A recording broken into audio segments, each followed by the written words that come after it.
ख्रिस्तात प्रिय बंधू भगिनींनो, महाराष्ट्रातील संयुक्त सरकारने दिनांक 14/2020 रोजी दुपारी टीव्हीवरील बातम्यामध्ये 16 नोव्हेंबर 2020 पासून सर्व धार्मिक मंदिरे उघडण्यात येईल ही सर्वांसाठी अत्यानंदाची बातमी ही जाहीर करण्यात आली. त्यामुळे खरोखर महाराष्ट्राचे सन्माननीय मुख्यमंत्री उद्धवजी ठाकरे व मंत्रीगण यांचे आज home memorial congregation CNI Victoria garden church Byculla या चर्चच्या वतीने या चर्चचा प्रेस्बिटर इन्चार्ज या नात्याने मी त्यांचे मनापासून आभार मानतो आणि परमेश्वराची उपकार स्तुती करतो, कारण त्यांनी आम्हाला मोठा आनंद दिलेला आहे. गेल्या 8 महिन्यापासून आपली चर्च शासनाच्या आदेशानुसार बंद ठेवण्यात आले. कोरोना हा महामारीमुळे शासनाला निर्णय घेणे हे भाग पडले. या काळात विशेष रीतीने परमेश्वराने आम्हा सर्वांना त्याच्या जवळ आणले. ही बाब आम्हाला विसरता येत नाही. गेल्या 8 महिन्याच्या काळात ऑनलाईनच्या माध्यमातून माझ्या 31 संदेशातून परमेश्वराचे वचन आपण ऐकलेले आहे व त्यावर आपण मनन सुद्धा केलेले आहे. माझा विश्वास आहे त्यातून आपली आध्यात्मिक वाढ मोठ्या प्रमाणात झाली असेल. परमेश्वराच्या नावाला धन्यवाद असो. ऑनलाईन वर आपणासाठी माझा हा 32वा संदेश आहे. मी आपणा नम्रपूर्वक प्रथम विनंती करतो की आपल्या सुरक्षिततेची काळजी घ्या. शासनाच्या गाईडलाईन प्रमाणे आम्ही पुढे जाऊया. परमेश्वर आपणास त्यासाठी शक्ती सामर्थ्य देव ही परमेश्वराच्या चरणी माझी प्रार्थना आहे. दिनांक 22 नोव्हेंबर 2020 रोजी सकाळी 10:30 वाजता आपल्या चर्चची उपासना होईल. त्यासाठी आपल्या मनाची तयारी करा व प्रार्थनापूर्वक परमेश्वराच्या मंदिरात पवित्र भावनेने एकत्र येऊन परमेश्वराची उपकार स्तुती व त्याचे गौरव आपण करूया. यावेळेस आपण प्रार्थना करूया. प्रिय परमेश्वरा, गेल्या 8 महिन्यामध्ये ऑनलाईन वरून तुझं वचन हे गाजवण्यात आलं. त्यासाठी तुझा दास या नात्याने माझा तो उपयोग करून घेतला, त्याबद्दल मी तुझ्या अंतःकरणापासून तुझी उपकार स्तुती करतो. प्रिय परमेश्वरा, खरोखर आजचा दिवस हा अतिशय आनंदाचा दिवस आहे. आमच्या महाराष्ट्राचे सन्माननीय उद्धवजी ठाकरे व त्यांचे मंत्रीगण यांनी आम्हाला आनंदित केलेला आहे. आमचे जे चर्चेस आहे हे 22 नोव्हेंबर पासून आम्ही तुझ्या सर्व्हिससाठी येणार आहोत.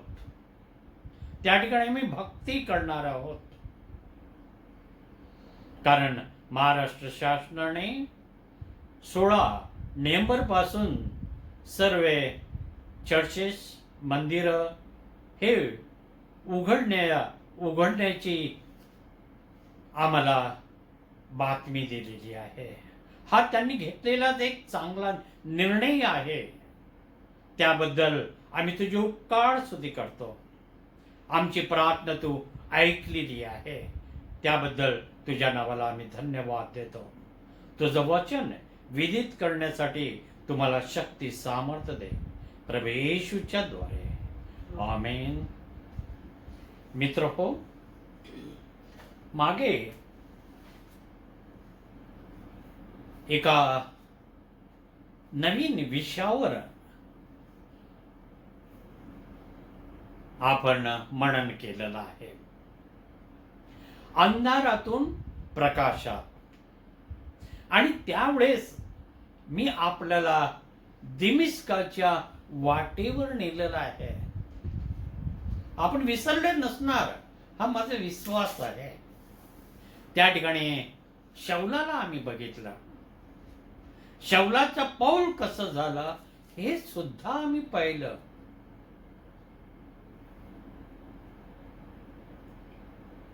परमेश्वरासमोर तो नम्र होतो आणि प्रभूला म्हणतो, प्रभूजी तू कोण आहे? आणि प्रभूजी त्याला सांगतो, ज्या नासुरी येशूचा तू छळ करत आहे तोच मी आहे. स्वतःची ओळख परमेश्वराने त्या दिमिस्काच्या वाटेवर त्या शौलाला दिलेली आहे. त्या दर्शनामुळे शौलाचा पाऊल हा झालेला आहे. त्याचं परिवर्तन झालं. ते परिवर्तन कसं झालं याच्याबद्दल आम्ही मनन केलेलं आहे. त्यावर आज आम्ही विचार करणार नाही. पण त्याच्या पुढचा जो भाग आहे, प्रेषितांची कृत्ये याचा 22वा अध्याय आणि 10वं वचन, यावर आज आपण मनन करणार आहे. आणि ते वचन आपण ऐकूया. मग मी म्हणालो, प्रभूजी मी काय करावे? प्रभूने मला म्हटले, उठून दिमिश्कात जा. मग तू जे काही करावे म्हणून ठरविण्यात आले आहे त्या सर्वांविषयी तुला तेथे सांगण्यात येईल. या ठिकाणी स्पष्ट रीतीने प्रश्न आम्हाला दिसून येतो. शौलाचा प्रश्न, ख्रिस्त विरोधकाचा प्रश्न. आणि तो प्रश्न आहे, हे प्रभू मी काय करावं? आणि आजचा माझा विषय तोच आहे, हे प्रभू मी काय करावं? जो ख्रिस्त विरोधक होता, ज्याने कितीतरी बंधू वर्गाचा छळ केला, तो ख्रिस्त विरोधक नासुरी येशूच्या पुढे नम्र झालेला आहे. तो त्याला विचारतो, हे प्रभू मी काय करावं? त्या प्रभूची ओळख झाल्यानंतर तो त्याला म्हणतो, हे प्रभू मी काय करावं? हे प्रभू एक कशाच दर्शक आहे? त्याचं परिवर्तन झाल्याचं दर्शक आहे. ज्या नासुरी येशूने त्याला दर्शन दिलं, त्या प्रभूला तो आवाज देतो, हे प्रभू मी काय करावं? हा शौलाने विचारलेला प्रश्न आहे. हे जे विधान आहे, हे विधान शौलाच्या मुखातून निघालेलं आहे. हे विधान सर्व सत्ताधीश जो परमेश्वर आहे, जो नासुरी येशू आहे, त्याला तो प्रश्न करत आहे, हे प्रभू मी काय करावं? मित्र हो, हा जो प्रश्न आहे, हा प्रश्न आम्हाला सुद्धा कधी ना कधी पडला असेल, मला माहित नाही. परंतु बहुसंख्य व्यक्तींना हा प्रश्न पडतो, हा प्रश्न त्यांना भेडसावतो. जीवनामध्ये कधी तरी कोणत्या तरी दिवशी हा प्रश्न हा आमच्या समोर उभा राहतो, हे प्रभू मी काय करावं? ज्या क्षणी आम्ही काही महत्त्वपूर्ण निर्णय घेऊ इच्छितो, मग लग्नाच्या संदर्भात असू द्या, एज्युकेशनच्या संदर्भात असू द्या, जॉबच्या संदर्भात असू द्या, किंवा घरेलू बाबतीमध्ये काही समस्या उत्पन्न झाल्यावर आणि ती समस्या सुटत नसेल, त्यावेळेस आम्ही प्रभूला प्रश्न करतो, हे प्रभू मी काय करावं? हाच प्रश्न माझ्या सुद्धा जीवनामध्ये गेल्या महिनाभर माझ्या समोर हा प्रश्न चिन्ह उभा झाला होता, हे प्रभू मी काय करावं? त्या प्रभूने मला उत्तर दिलं मित्र हो. त्या प्रभूने माझ्या जीवनामध्ये आनंद आणला, सुखाचे क्षण आणले. जो मी अस्वस्थ झालो होतो, बेचैन झालो होतो,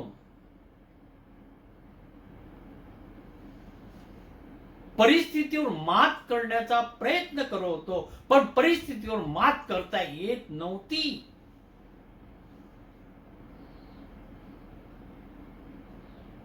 परमेश्वर आपल्या सेवकाला कधीही अंतर देत नाही. उत्तर द्यायला थोडासा उशीर होतो. या काळामध्ये आपण अस्वस्थ होतो, बेचैन होतो, पण परमेश्वर आम्हाला उत्तर देतो. परमेश्वराने शौलाला जे काही उत्तर दिले, ते उत्तर आपल्याला माहित आहे. आपल्याला काय उत्तर दिलं हे सुद्धा आपल्याला माहित आहे. मला काय माझ्या प्रश्नाचं उत्तर दिलं हे मला माहित आहे. आणि तो परमेश्वर जो आहे, तो अंतर्ज्ञानी परमेश्वर आहे. त्याला सर्व गोष्टी माहित आहे. त्याच्यापासून कोणतीही बाब लपून राहत नाही. मित्र, आमच्या जीवनामध्ये आम्ही पुढे पुढे जाण्याचा प्रयत्न करत असतो. अनेक आव्हाने आमच्या समोर येतात, वेगवेगळ्या प्रकारची समस्या आमच्या जीवनात समोर येतात. आणि त्यावेळेस प्रभू म्हणतो,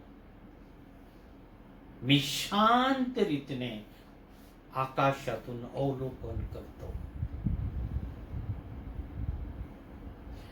तो आमच्याकडे शांत रीतीने पाहत आहे, तो अवलोकन करत आहे. आमच्या अंतःकरणातील विचार, आमच्या भावना तो ओळखतो. विशिष्ट वेळ आल्यानंतर आमच्या प्रश्नाचं तो उत्तर देतो.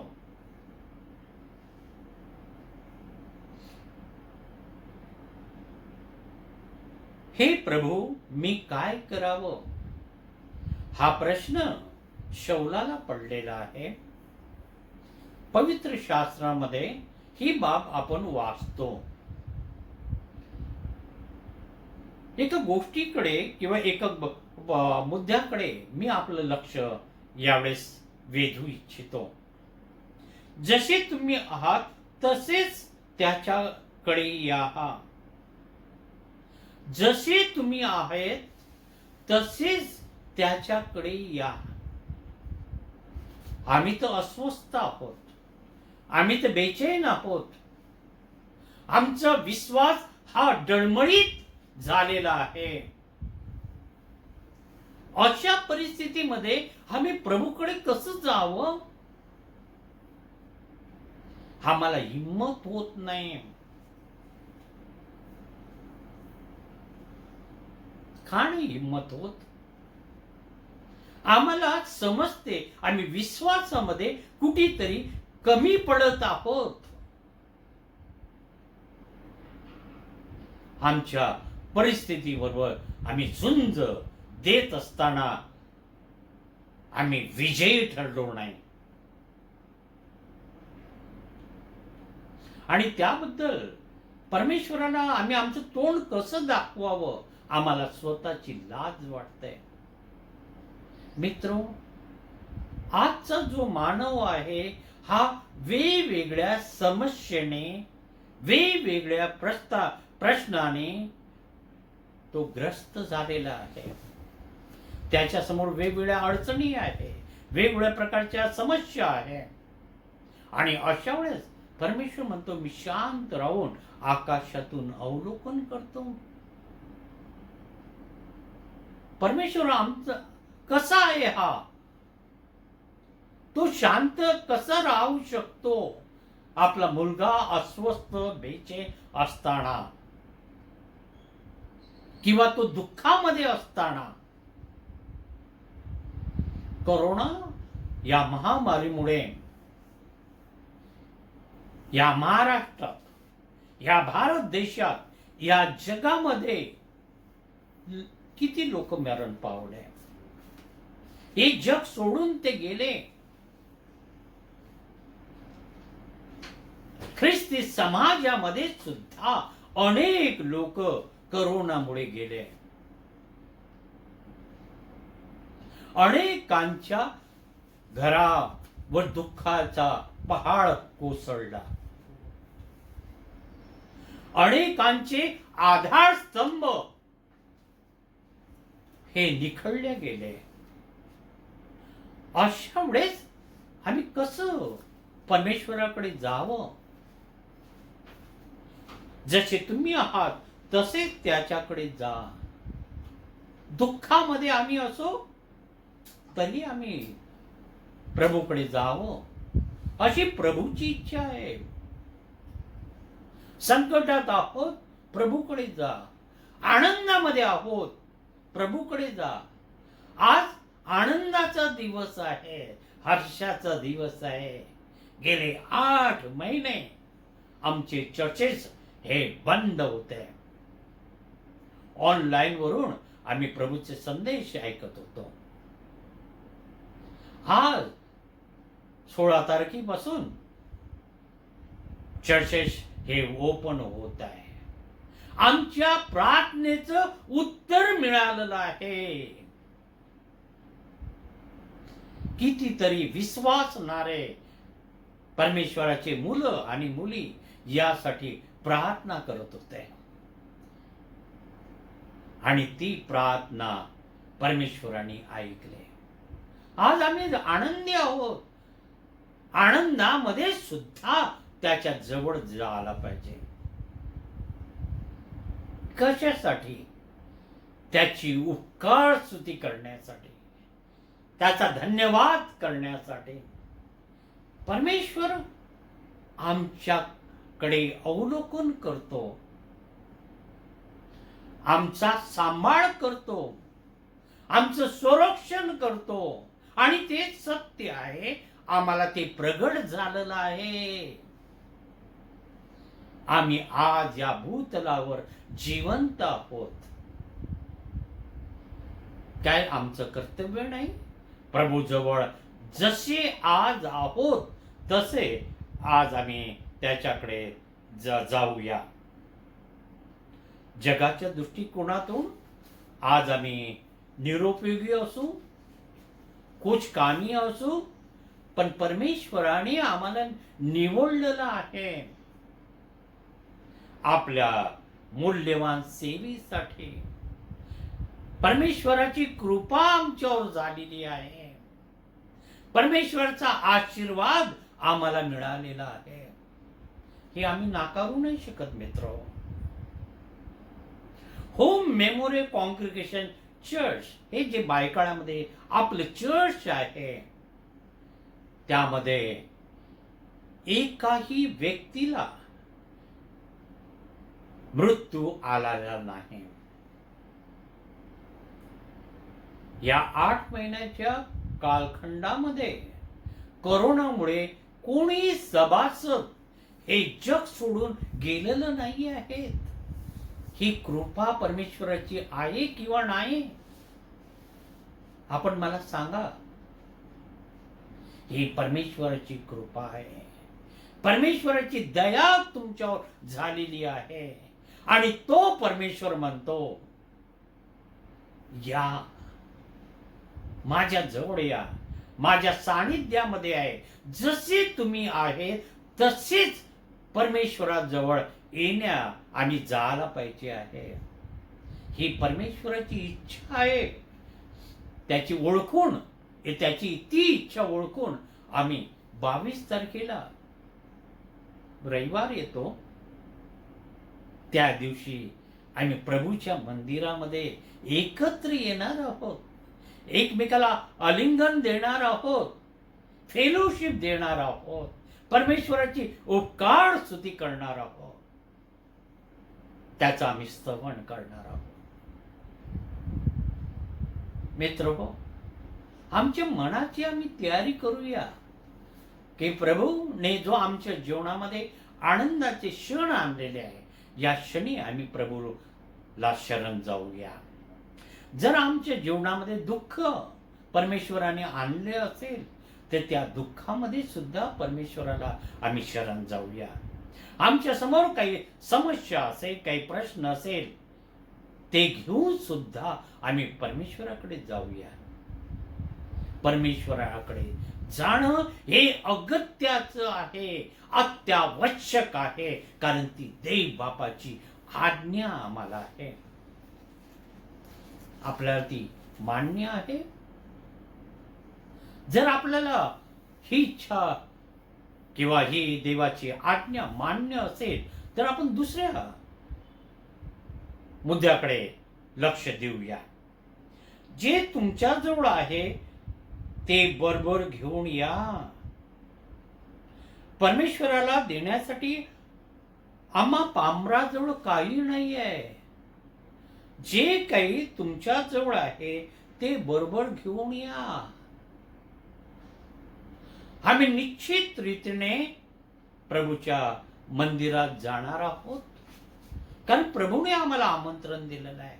जसे आम्ही आहोत तसे परमेश्वर आम्हाला आमंत्रित करत आहे.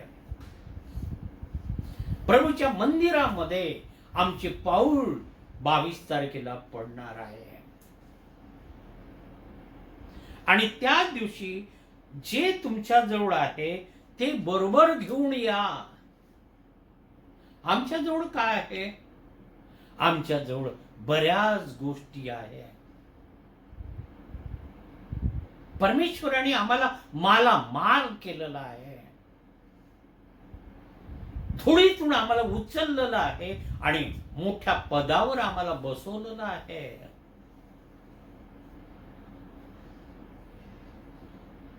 आज आम्हाला कोणत्याही गोष्टीची कमतरता नाही. अन्न, वस्त्र, निवारा यांची काळजी आज आम्ही करत नाही, कारण परमेश्वराने त्या सर्व गरजा, आमच्या अडचणी पूर्ण केलेल्या आहेत. जे तुमच्या जवळ आहे ते बरोबर घेऊन या. 8 महिने आम्ही ऑनलाईन सर्व्हिस मध्ये सहभागी झालो. 8 महिन्याचं जे कलेक्शन आमच्याकडे, आमच्या घरामध्ये आम्ही ठेवलेलं आहे, ते कलेक्शन, ओकार स्तुतीचं कलेक्शन, वार्षिक ओकार स्तुतीचं कलेक्शन, देणग्या, वर्गणी, वेगवेगळ्या फंडसाठी काही आम्ही रक्कम बाजूला ठेवली असेल, हे सर्व घेऊन प्रभू आम्हाला बोलवत आहे. जे तुमच्या जवळ आहे ते घेऊन या. प्रभू जवळ साठी आम्ही आमच्या घरामध्ये काही ठेवलेलं आहे का? आमच्या मुलाबाळासाठी, आमच्या परिवारासाठी त्या गोष्टी आम्ही खर्च केलेल्या आहेत? प्रभूला देण्यासाठी आमच्या घरामध्ये काहीच नाही आहे का हो? आम्ही कृतज्ञ आहोत? परमेश्वराने आपल्याला शांती दिलेली आहे, परमेश्वराने आशीर्वाद दिलेला आहे, त्याची कृपा, त्याची दया आपल्यावर झालेली आहे. तुमच्या जवळ अनेक गोष्टी आहेत परमेश्वराला समर्पित करण्यासाठी. काईन आणि हबेल यांच्या जवळ काय होतं? मागच्या रविवारी आपण बघितलं. जे काही त्याच्याजवळ प्रिय गोष्टी होत्या त्या त्यांनी परमेश्वराला समर्पित केल्या. आम्हाला कोणत्या गोष्टी प्रिय आहे? ज्या गोष्टीवर आमचं प्रेम आहे. तो श्रीमंत तरुण जो प्रभू येशू ख्रिस्ताकडे येतो, त्याला विचारतो, सार्वकालिक जीवन हे मला कसं मिळेल? प्रभूंनी त्याला ओळखलं. त्याने सांगितलं, तुझ्याजवळ जे काही आहे ते सर्व तू गरिबांना दे. त्याच्याजवळ काय होतं? धन दौलत होती मोठ्या प्रमाणात, आणि त्याचा त्याला मोह होता. तो मोह त्याला सुटला नाही. तसा मोह आम्हाला सुटत नाही का? त्या पैशा अडक्यावर चा आम्हाला मोह आहे. देवाचं ते देवाला द्या. हे मानवा, तू परमेश्वराला ठकवलेला आहे, फसवलेला आहे. कोणत्या बाबतीत? दशमांश व अर्पणे या संदर्भात. हा देवाचा आरोप आमच्यावर आहे. मलाखीच्या पुस्तकामध्ये शेवटच्या अध्यायामध्ये स्पष्ट रीतीने ही बाब विधित करण्यात आलेली आहे. पाहिजे तर आपण वाचू शकता. जे तुम्हा जवळ आहे ते बरोबर घेऊन या, हे प्रभू आम्हाला सांगत आहे. परंतु आम्ही आमचा हात जो आहे आम्ही आकडून घेतलेला आहे. आम्ही तो हात असा लांब केलेला नाहीये.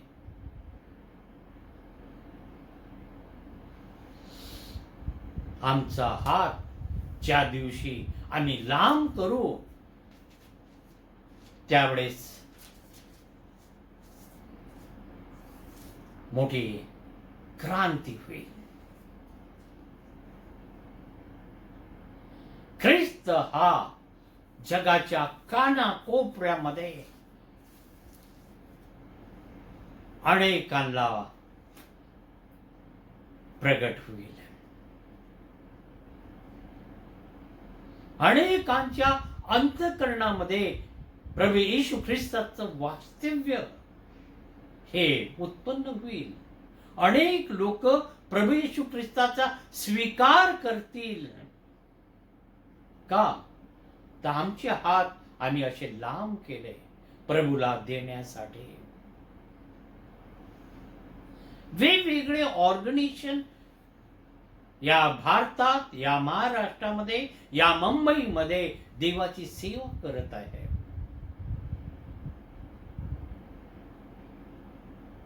बायबल सोसायटी ही एक त्यामध्येच एक संस्था आहे.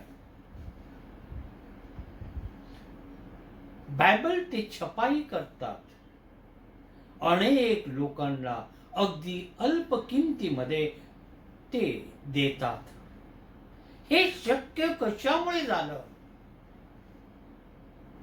काही विश्वासणारे जे आहेत, काही, सर्व नाही, ते अशा संस्थेला मदत करतात. त्यामुळे पवित्र शास्त्र आमच्यापर्यंत अगदी कमी किमतीमध्ये पोचत आहे. मित्रो, आम्ही मूठभर विश्वासणारे आहोत या महाराष्ट्रामध्ये. पण हा महाराष्ट्र, भारत हा सुद्धा आम्ही दणानून टाकू शकतो. पण त्यासाठी आमची तयारी पाहिजे. जे तुमच्या जवळ आहे तेच बरोबर घेऊन प्रभूच्या मंदिरामध्ये आम्ही जायला पाहिजे. प्रभूला त्या गोष्टी आम्ही समर्पित करायला पाहिजे. पण प्रभूला आम्ही ते समर्पित करत नाही. लाखाने पैसा आज अनेक परिवारामध्ये येतो. मुलगा कमवतो, मुलगी कमवते, स्वतः जे घर प्रमुख आहे ते पैसे कमवतात. या प्रकारची परिस्थिती अनेक परिवारामध्ये आहे. लाखो रुपये घरात येतात, परंतु आम्ही प्रभूला फक्त 600 रुपये जी वार्षिक वर्गणी आहे ती फक्त देतो. माझा प्रश्न आहे, काय आम्ही सार्वकालिक जीवनाचे वाटेकरी बनू? आमचा विश्वास आहे की सार्वकालिक जीवन आम्हाला बहाल होईल. प्रभूच्या पैशाची आम्ही चोरी करत आहोत. प्रभूचा पैसा आम्ही स्वतःवर, आमच्या परिवारावर आम्ही खर्च करत आहोत.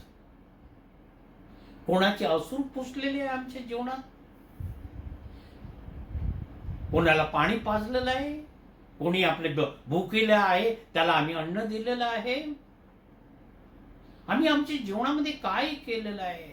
अनेक गोष्टी परमेश्वराने आम्हाला दिलेल्या आहे. विपुल अन्न आम्हाला दिलेलं आहे. अन्नाचे कधी कमतरता आमच्या फॅमिलीमध्ये आली का? परमेश्वराने येऊ दिली का? पण या जगामध्ये अनेक असे आत्मे आहे की त्यांना पोटभर अन्न मिळत नाही.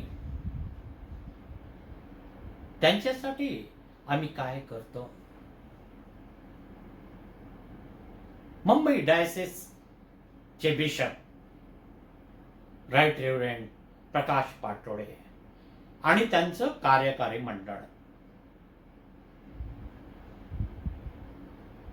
मोठ्या प्रमाणात या महाराष्ट्रामध्ये ज्यावेळेस पूर आला त्यावेळेस त्याने अनेकांना मदत केलं.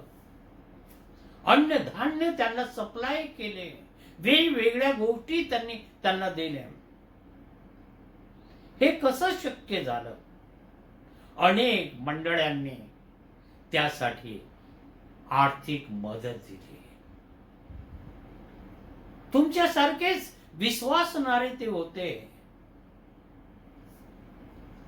आज ते रिटायर्ड झालेले पाळक मिशनरी वर्ग यांना मदत करायला त्यांनी निर्णय घेतलेला आहे.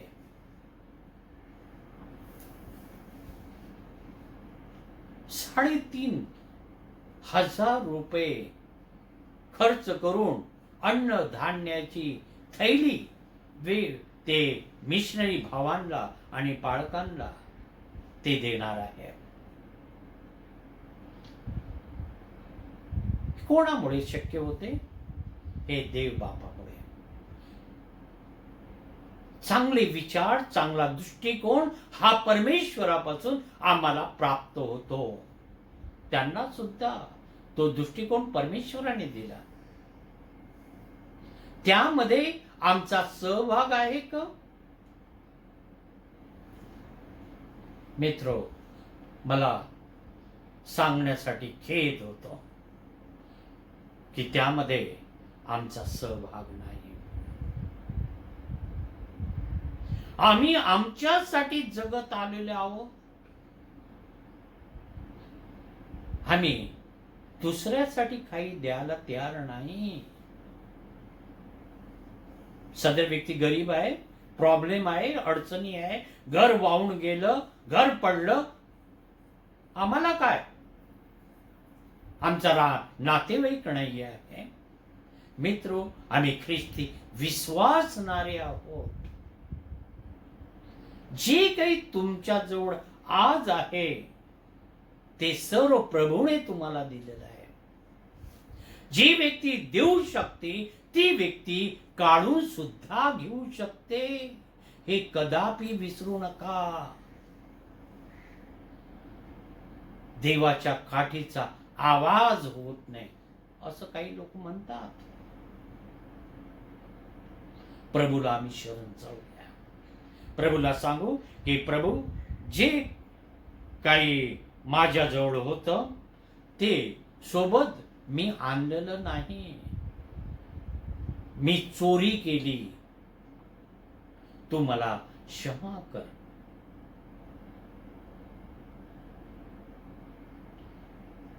हनन्या आणि सफीराने काय केलं? चोरी केली. प्रेषिताच्या चरणाजवळ त्यांनी सर्व काही आणलं नाही. जी प्रॉपर्टी त्यांनी विकली त्याच्यामधील काही भाग स्वतःसाठी त्यांनी ठेवला. परिणाम,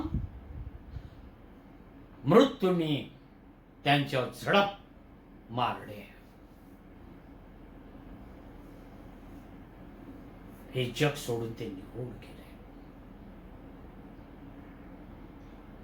जे प्रभूचं आहे ते प्रभूचं आहे. ज्यावेळेस आम्ही प्रभूचा वाटा आम्ही स्वतःसाठी ठेवतो त्यावेळेस हन्ना आणि सफीरा यांच्यासारखं आमची गत होऊ शकते. कोणी नाकारू शकत नाही.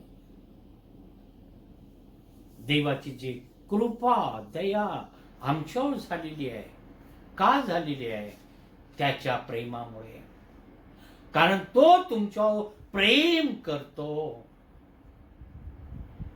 या कृपेच्या काळामध्ये आम्ही आहोत. त्यामुळे आज आम्ही जिवंत आहोत. वेगवेगळ्या गोष्टी परमेश्वराने आम्हाला दिलेल्या आहेत, परंतु हाताची घडी करून आज आम्ही बसलेले आहोत.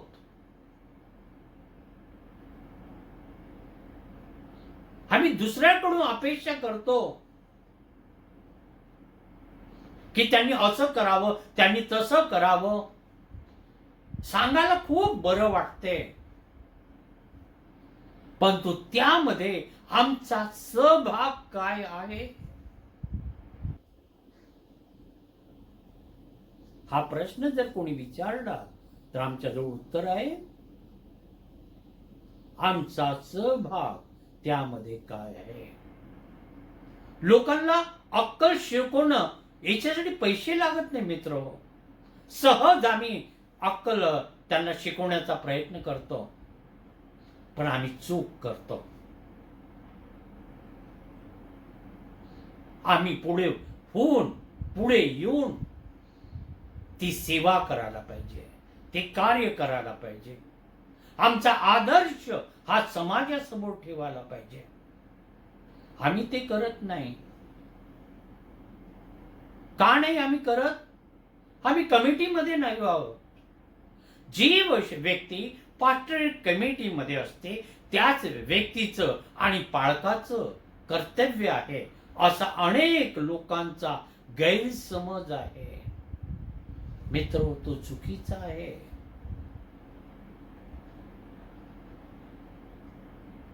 जी सेवा आहे हे प्रत्येक व्यक्तीचं काम आहे.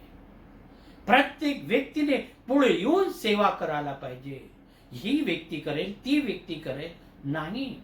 मी काय करतो, मी काय केलं याचा विचार करायला पाहिजे. परंतु आम्ही तसं करत नाही. आणि त्यामुळे जे तुमच्याजवळ आहे ते बरोबर घेऊन या. हे जे देवाचे आज्ञा आम्हाला आहे त्याचं आम्ही पालन करत नाही. तिसरी बाब, जे तुझ्याजवळ आहे ते सर्व तो मागत आहे. तुझ्याजवळ जे आहे ते सर्व मागत आहे. असा कसा परमेश्वर आहे? त्या परमेश्वरानेच आम्हाला हे सर्व काही दिलेलं आहे. हे वैभव कोणाकडून मिळालेलं आहे? परमेश्वरापासून. मुलं बाळ कोणाकडून मिळालेले आहे? परमेश्वरापासून. पत्नी पती हे कोणापासून मिळालेले आहे? देवापासून. आईबाप कोणापासून मिळाले? देवापासून. मित्रमंडळ कोणापासून मिळाले? देवापासून. सुख, समृद्धी, ज्ञान, कला, कौशल्य या सर्व गोष्टी परमेश्वरापासून तुम्हाला प्राप्त झालेली आहे. आणि जे तुमच्या जवळ तुम्हाजवळ आहे ते सर्व तो मागत आहे.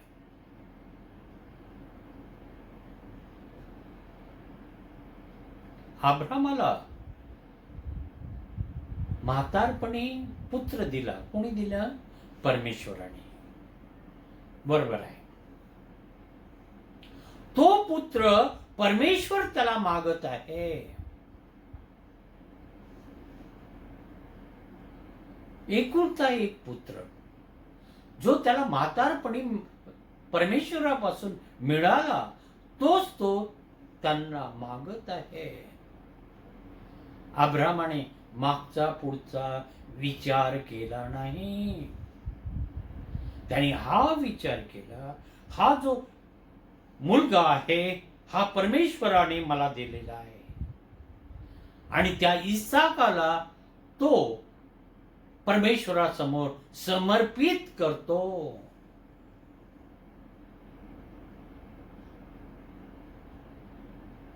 परमेश्वर त्याच्या विश्वासाची परीक्षा पाहत होता.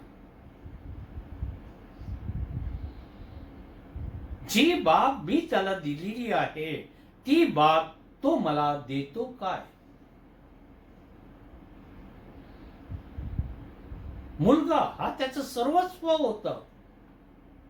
संपत्तीपेक्षा, जमीन जुमल्यापेक्षा मुलगा हा आम्हा सर्वांचा सर्वस्व असतो. तसा अब्रामाचा सुद्धा हा सर्वस्व होता. आणि तो मुलगा परमेश्वर त्याला मागत आहे. सर्वस्व परमेश्वर आम्हाला मागत आहे. आम्ही 10% आमचा दशमांश देऊ शकत नाही तर आम्ही सर्वस्व कसं देणार? इस्रायल लोक 33% मित्र दशमांश देत होते. देवाच्या मंदिरासाठी, याचकांसाठी, वेगवेगळ्या गोष्टीसाठी ते मोठ्या प्रमाणामध्ये आपल्या उपजीविकेमधून ते दशमांश देत होते. आज देवाच्या मंदिरासाठी आम्ही दशमांश देतो. याचकांसाठी आम्ही दशमांश देतो. गरिबांसाठी, विधवांसाठी आम्ही दशमांश देतो.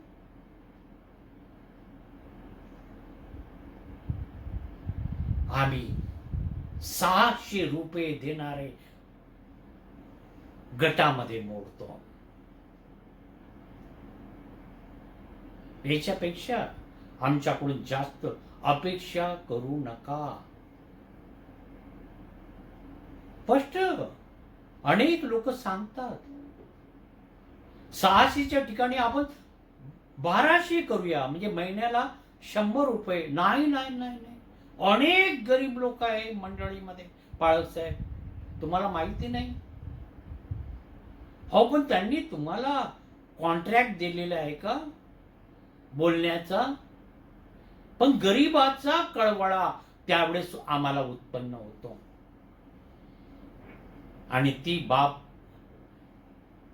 ही छाटून टाकण्यात येते, काढून टाकण्यात येते, आणि त्यामुळे संजीवन हे येत नाही. मंडळांची आध्यात्मिक उन्नती होत नाही, कारण आर्थिक बाब मंडळीची कमकुवत असते. वर्षातून 3-4 वेळेस आध्यात्मिक शिबिर व्हायला पाहिजे, युथ साठी, वुमेन फेलोशिप साठी, एल्डर लोकांसाठी, पण नाही होत. काय कारण आहे? जे तुझ्या जवळ आहे ते सर्व तो मागत आहे. आमच्या जवळ जे काही आहे ते आम्ही प्रभूला दिलेलं नाही. त्याच्यावर मगर मिठी आमची आहे. ते सर्व हृदयाशी आम्ही कवटाळून बसलेले आहोत. जे प्रभूचं आहे ते प्रभूला द्यायलाच पाहिजे.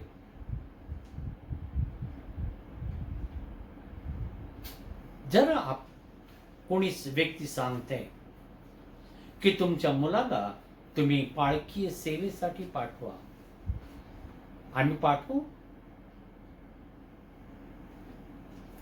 नाही का? कमी पगार आहे, नाचक्की होते, अपमान लोक करतात, फुटबॉल सारखं वागणूक ते देतात. हे सर्व गोष्टी आम्हाला माहित आहे.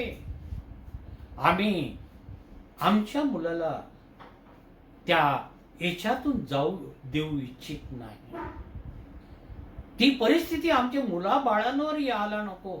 दुसऱ्यावर आली काही हरकत नाही, पण आमच्या मुलाबाळांवर नाही नाही नाही. त्यांना आम्ही आमच्या हृदयाशी कवटाळून बसलेला आहोत. देवाच्या सेवेसाठी आम्ही त्यांना समर्पित करत नाही. चर्चच्या ऍक्टिव्हिटी मध्ये त्यांना सहभाग आम्ही त्यांना देऊ देत नाही. त्यांना आम्ही अडवतो, त्यांच्यावर वेगवेगळ्या प्रकारचे बंधन आणतो. योग्य करतो? आत्मपरीक्षण आपण करूया. 4थी आणि शेवटची बाब, माझ्यावर सर्वस्व अवलंबून राहा व मस करता सर्व सोस. माझ्यावर सर्वस्वी अवलंबून राहा. ख्रिस्ताचा अनुयायी झाल्यावर आपणा कशाची वाण पडत नाही अशी मुळीच बाब नाही. उलट पक्षी आपल्या मार्गामध्ये खडतर असे प्रसंग येतील. कठीण अशी परिस्थिती ही उत्पन्न होईल, कारण ख्रिस्ती जीवनच हे कठीण जीवन आहे.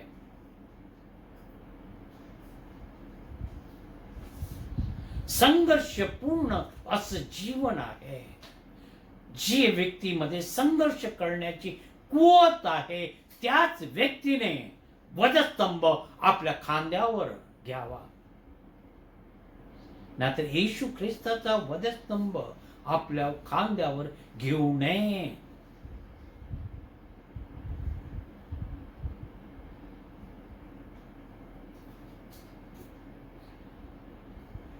एक व्यक्ती होती, व्यापारी व्यक्ती. त्या व्यक्तीला 2 मुलं होते. त्या मुलांनी चांगलं शिक्षण घेतलं, अचानक वडिलांचा मृत्यू झाला. कंपनीमध्ये वडिलाच्या जागेवर मुलाला काम मिळालं. मुलगा प्रामाणिक रीतीने काम करू लागला. त्याचे जे बॉस होते ते त्याला सांगतात,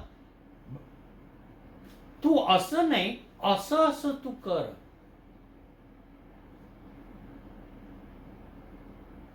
त्याने सांगितलं नाही. ही बाब या ठिकाणी जे मी लिहिलेली आहे ही सत्य आहे.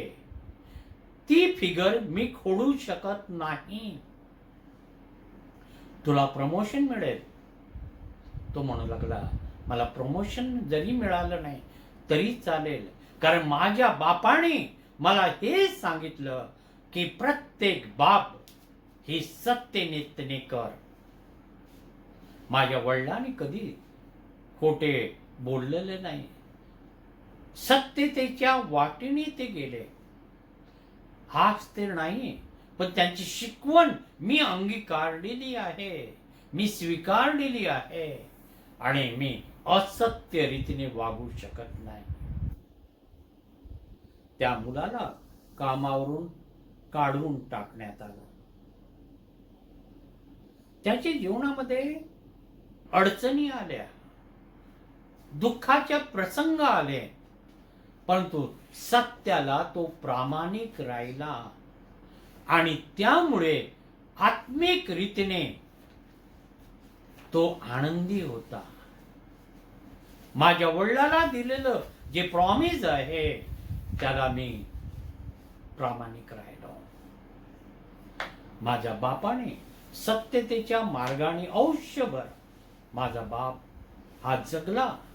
मी त्याचा मुलगा आहे, त्याचं रक्त माझ्यामध्ये आहे आणि मी असत्याचा मार्ग हा स्वीकारणार नाही.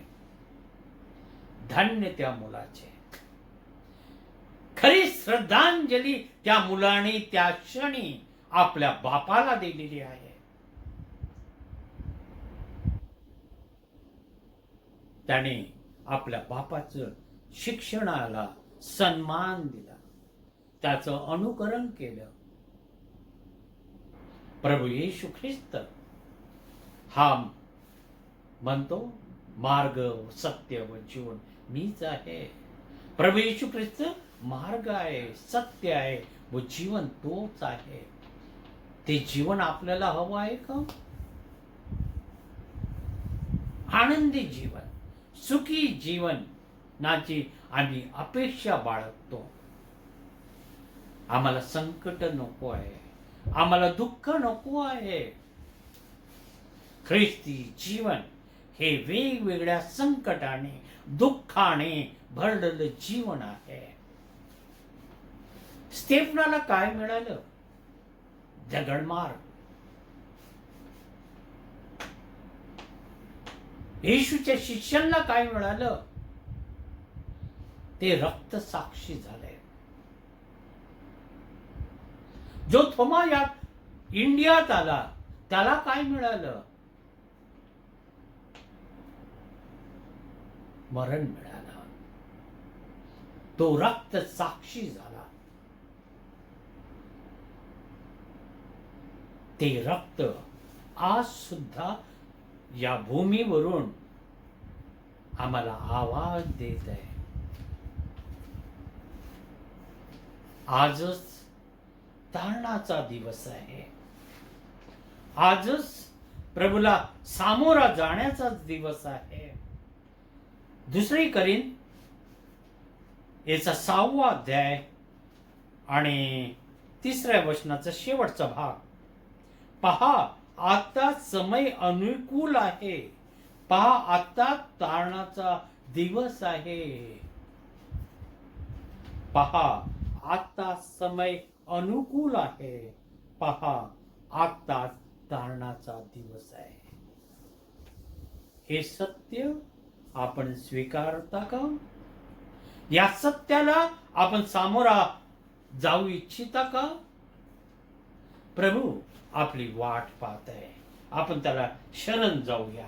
यावेळेस आपण परमेश्वराला संतोष आणि दान हे समर्पित करूया. आलेल्या दानावर आपण आशीर्वाद मागूया. प्रिय परमेश्वरा, तुझ्या मुलांनी आणि मुलींनी मोठ्या प्रेमाने, मोठ्या भक्तिभावाने तुझ्या भांडारामध्ये जे दान तुला समर्पित केलेलं आहे त्या दानाचा तू स्वीकार कर.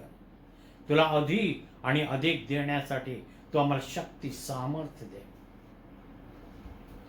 ज्यांनी तुला दान दिलेलं आहे त्यांच्यावर, त्यांच्या संसारावर, त्यांच्या जॉबवर, त्यांच्या मुलाबाळांवर आकाश कपाटे उघडून आशीर्वादाचा वर्षाव तू कर. त्यांना कोणत्याही गोष्टीची कमतरता पडू देऊ नको. आमची प्रार्थना ही तुझ्या समोर धूपासारखी येत आहे.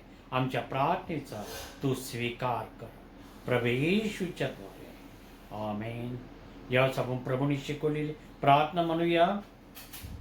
हे आमच्या स्वर्गातील बापा, तुझे नाव पवित्र मानले जावे. तुझे राज्य जे स्वर्गात तसे पृथ्वीवर तुझ्या इच्छेप्रमाणे हो. आमची रोजची भाकर आज आम्हाला दे.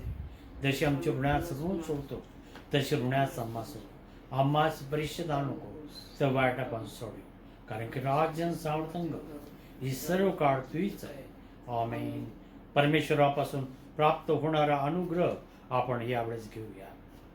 सर बुद्धी सामर्थ्याच्या पलीकडे असलेली देवाने दिली शांती तुमच्या अंतःकरणे येऊ म्हणे. देवाचा आणि त्याचा पुत्र येशू ख्रिस्त याचे ज्ञान व प्रीतीत राखू आणि सर्व समर्थ देव पिता, पुत्र, पवित्र आत्मा यांचा आशीर्वाद तुम्हावर असो आणि सदा सर्व काळ तुम्हाच राहो. आमेन. प्रभू प्रेम करण्यास व त्याची सेवा करण्यास शांतीने जा. आमेन. सुवंद्य देवा परात्पर स्तवा होत्याला खालीवर तो बापा पुत्र आत्मा त्रिक्याला द्या